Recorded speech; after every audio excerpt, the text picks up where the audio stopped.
মাত্র অল্প কয়েকটা আমলকি ছিল বাসায়, আর সেগুলো দিয়েই আমি আচার বানালাম। কারণ আমি কখনো আমলকির আচার বানাই নেই, আমড়া, জলপাই, তারপর চালতা, আম এগুলো দিয়ে বানিয়েছি। সেজন্য চিন্তা করলাম এই আমলকিগুলো দিয়েই আমি আচার বানিয়ে দেখি কেমন হয়, আর ক্যামেরাবন্দি করেছিলাম যে যদি ভালো হয় তাহলে শেয়ার দেব।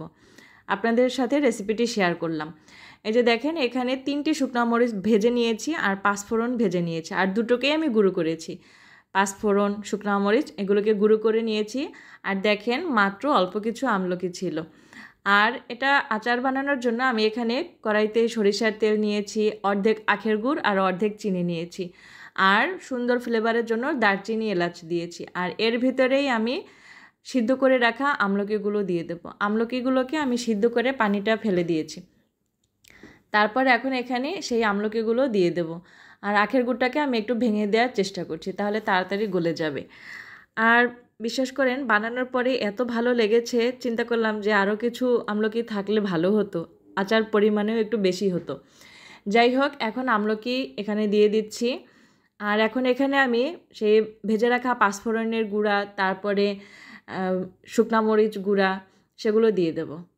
যে দেখেন, আমি পুরোটা দিচ্ছি না, কারণ পুরোটা লাগবে না এখানে। শুকনা মরিচ 1 চামচের চেয়ে একটু কম দিচ্ছি, আর যে পাঁচফোড়ন সেটাও আমি 1 চামচ দিচ্ছি। সবগুলো লাগবে না, এজন্য সবগুলো দেইনি। আর এখানে সামান্য একটু লাল মরিচের গুঁড়া দিয়ে দিচ্ছি, মানে শুকনা মরিচের গুঁড়া, যাতে সুন্দর একটা কালার আসে সেজন্য। আর এখন সবগুলোকে একটু নেড়েচেড়ে নিচ্ছি। আর সামান্য একটু লবণ দিয়েছিলাম।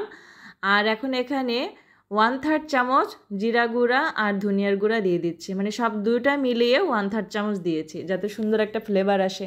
কারণ আমার তো আমলকির পরিমাণে অল্প, সেজন্য পরিমাণ বুঝে দিতে হবে। আর এখন একটু নেড়েচেড়ে ভেজে নিচ্ছি।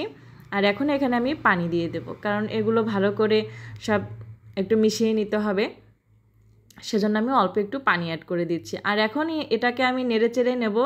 আর আমলকিগুলোকে আমি একটু ভেঙে চুরে দিচ্ছি, কারণ তাহলে কিন্তু মিষ্টিটা খুব ভালোভাবে ভিতরে ঢুকবে।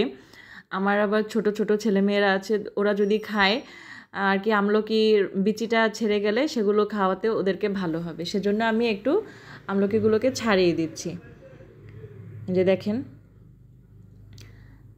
তো এখন আমি এভাবে আস্তে আস্তে নেড়ে চেড়ে আমলকিগুলোকে একটু ভেঙে চুরে দেবো, আর আস্তে আস্তে এটাকে নাড়তে থাকবো, কারণ নিচ থেকে যাতে আবার লেগে না যায়, সেজন্য কিন্তু একটু নেড়ে চেড়ে রাখতে হবে।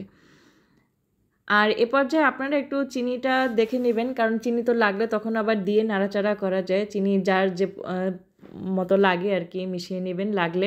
তা আমার কাছে মনে হয়েছে চিনি আর একটু লাগবে, সেজন্য চিনি আমি আর একটু দিয়েছি। আর কি নিজেদের ইচ্ছা মতো চিনিটা দিবেন, যে যতটুকু খান। তো এটা কিন্তু একদম শেষ পর্যায়ে। এখন আমি এটাকে আরও একটু ভেঙে চুরে দেবো, আস্তে আস্তে একটু ভেঙে চুরে দিচ্ছি। তা আমার ভিডিওটি যদি ভালো লেগে থাকে, আপনারা লাইক কমেন্টস করে দিবেন। আর ইউটিউব থেকে দেখলে সাবস্ক্রাইব করে রাখবেন, ফেসবুক থেকে দেখলে ফলো দিয়ে রাখবেন। তো একই রেসিপি আমি এভাবে, আপনারা যদি আমলকির পরিমাণ যদি বেশি রাখতে চান তাহলে সেই অনুযায়ী দিয়ে দেবেন। আর আমি এখানে অল্প আমলকি, সেজন্য সেই পরিমাণে দিয়েছি। তো রেসিপি কিন্তু এই একই।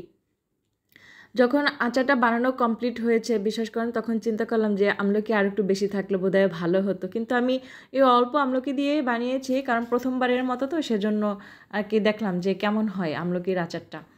তা আসলেই অনেক ভালো লেগেছে। আর আমলকি তো শরীরের জন্য অনেক ভালো। এই যে দেখেন, আচারটা কিন্তু একদম শেষ পর্যায়ে। এই যে এখন কিন্তু মানে একদম আচারটা কমপ্লিট, আর বিচিগুলো কিন্তু সেপারেট হয়ে গেছে, আর আমলকিগুলো কিন্তু আলাদা আলাদা আছে। এখন এগুলো আমি একটু খেয়ে দেখছি, মানে আচারটা কিন্তু অনেক ভালো লেগেছে, অনেক ভালো। সবাই অনেক অনেক ভালো থাকবেন।